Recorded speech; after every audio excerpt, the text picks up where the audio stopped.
இடையில கம்யூனிஸ்ட் கட்சிகள் லேசாக ஒரு சின்ன சலசலப்பு வந்துச்சு. அதுக்கு பிறகு அவங்கெல்லாம் கூப்பிட்டு சரி பண்ணியிருக்காங்கன்னு நினைக்கிறேன்.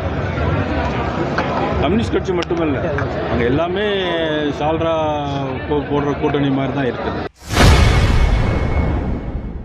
செய்தியாளர்களை சந்தித்து பேசிய பாஜக மாநில தலைவர் நயினார் நாகேந்திரன் திமுக கூட்டணிகளை ஜால்ரா என கூறி விமர்சனம் செய்துள்ளார்.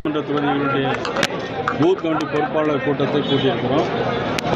திருநெல்வேலியில் ஆகஸ்ட் 17 நடைபெற இருக்கின்ற பூத் கமிட்டி மாநாட்டிற்கு சட்டமன்ற வாரியாக அழைக்க வேண்டும் என்பதற்காக அதற்கான ஆய்வுக் கூட்டத்தில் கலந்து கொண்டு, அதாவது தென்காசி கோபுரத்தினுடைய கலசம் விழுந்தது என்பது அவங்க சரியான முறையில் அந்த கும்பாபிஷேக ஏற்பாட்டை பண்ணாமல் இருக்கிறதுக்கான அறிகுறி மட்டுமல்ல, தென்காசி ராஜகோபுரத்தில் கலசம் விழுந்தது என்பது இந்த ஆட்சியும் வெகு சீக்கிரத்தில் விழும் என்பதற்கான அறிகுறி தான் அது. தேர்தல் ஆணையம் ஒரு இண்டிபெண்டன்ட் பார்ட்டி. இவர்களுக்கு ஆதரவாக இருந்தால் அது ஒன்று சொல்கிறாங்க, இவங்களுக்கு ஆதரவாக இல்லைன்னா ஏதாவது ஒரு குற்றச்சாட்டை சொல்கிறாங்க. தொடர்ந்து எடப்பாடி பழனிசாமி எல்லா பிரச்சனைகளையும் கம்யூனிஸ்ட் கட்சி அவங்க நிலைப்பாடுகள் பண்ணிட்டாங்க, திமுகவோட ஒரு ஜால்ரா போட்டியாக மாறிடுச்சு அப்படிங்கிற ஒரு குற்றச்சாட்டு தொடர்ந்து வச்சிருக்காங்க. கம்யூனிஸ்டோட நிலைப்பாடு இடையில கம்யூனிஸ்ட் கட்சிகள் லேசாக ஒரு சின்ன சலசலப்பு வந்துச்சு. அதுக்கு பிறகு அவங்கெல்லாம் கூப்பிட்டு சரி பண்ணியிருக்காங்கன்னு நினைக்கிறேன்.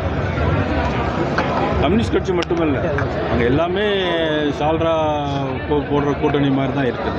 பீகார் அவங்க ஒரு குற்றச்சாட்டை வேணும்னே சொல்கிறாங்க. பீகார் மாநிலத்தில் நடந்தது என்ன, மொத்தம் 66 லட்சம் வாக்காளர்களை நீக்கியிருக்காங்க.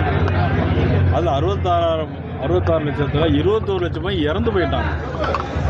இந்த விஷயம் துரைமுருகனுக்கோ மற்றவங்களுக்கோ தெரியுமா? 66 லட்சத்தில் 21 லட்சம் பேர் இறந்து போயிட்டாங்க. செய்திகளை உள்ளது உள்ளபடி தெரிந்து கொள்ள ரெஃப்ளெக்ட் நியூஸை சப்ஸ்கிரைப் பண்ணுங்க.